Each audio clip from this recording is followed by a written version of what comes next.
Your dog has unspoken rules they expect you to follow, but do you even know what they are? Yes, your dog loves you, but behind that loyalty, there's a silent code most owners never pick up on. These rules shape everything your dog feels about you.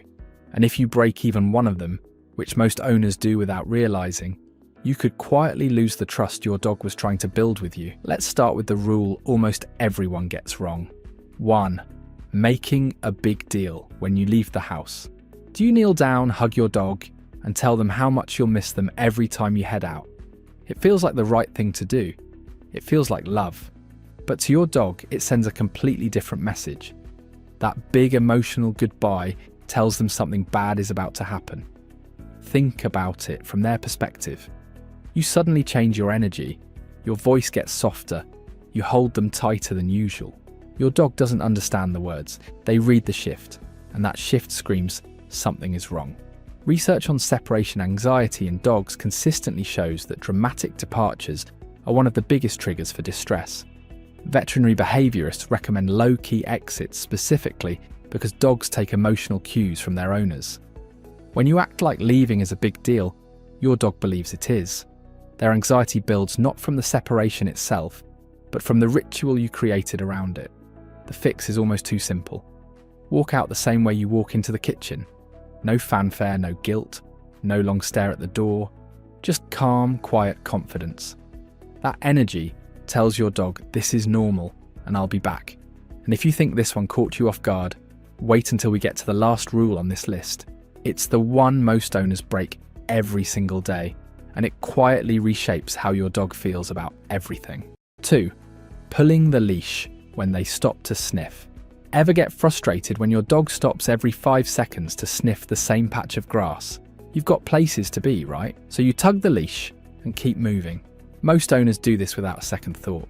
But what if that small tug is taking away the most important part of the walk for your dog? Here's something most people don't realize. For your dog, sniffing isn't a distraction from the walk. Sniffing is the walk. Their nose is how they read the world. Every fire hydrant, every blade of grass, every corner of the sidewalk tells a story. Who was here when they passed, how they were feeling. It's their version of scrolling through the news.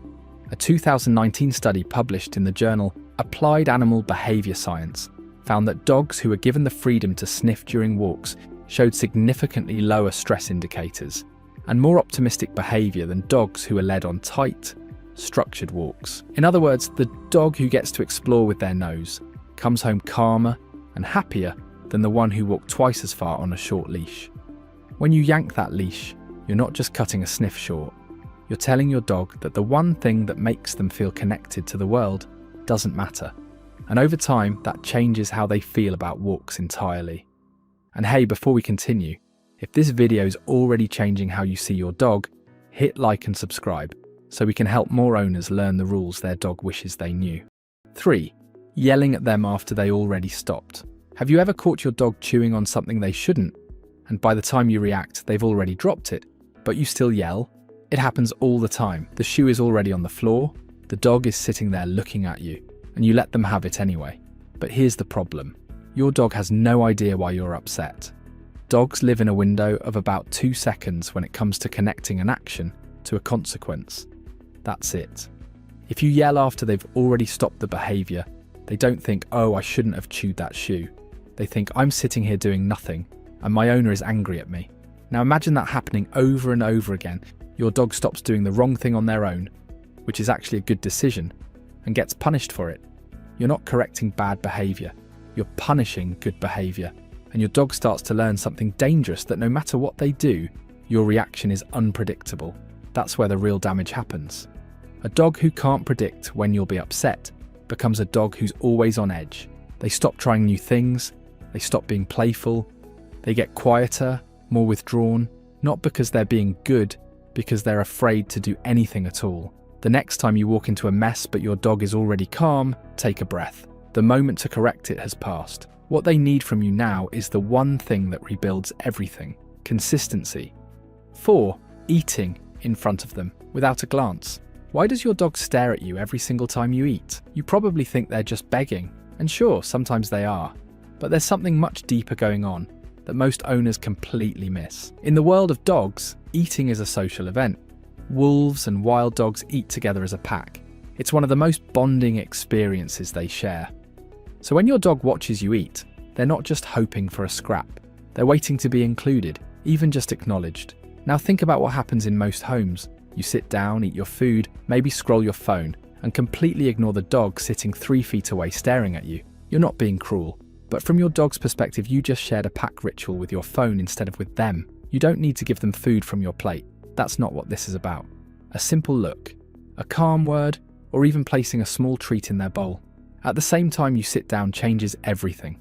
It tells your dog, you're part of this. That sense of inclusion is one of the deepest emotional needs a dog carries, and most owners never think to meet it. The smallest gesture at mealtime can do more for your bond than an hour at the dog park. Not because of the food, because of what it means to be included by the person they love most. 5. Forcing them to meet people they avoid. Has a friend ever reached out to pet your dog, and your dog pulled back or hid behind your legs and you said, "Oh, come on, they're friendly"? Most owners do this without thinking. But what you just told your dog in that moment is that their instinct doesn't matter. Dogs are incredibly accurate readers of energy. When they avoid someone, it's not random and it's not them being rude. They picked up on something. Maybe a scent, a posture, a tone of voice, something invisible to you but loud and clear to them. And instead of trusting that, most owners push their dog forward to be polite. Here's what that does over time. Every time you override your dog's choice to step back, you teach them that their signals don't work, that no matter how clearly they communicate discomfort, you won't listen. And a dog who learns their boundaries won't be respected doesn't become more social. They become either more anxious or more reactive. That's when you start seeing the growling, the snapping, the behaviour people blame on the dog, when really it started with the owner ignoring the warning signs. Your dog doesn't need to love everybody. They need to know that when they say, "I don't feel safe," you hear them. That one act of listening does more for their confidence than 100 introductions ever could. 6. Breaking a routine they counted on. Remember in the beginning when I said there's one rule most owners break every single day without realising it? This is the one. And it might be the most important thing your dog never figured out how to tell you. What time do you feed your dog? What time do you walk them?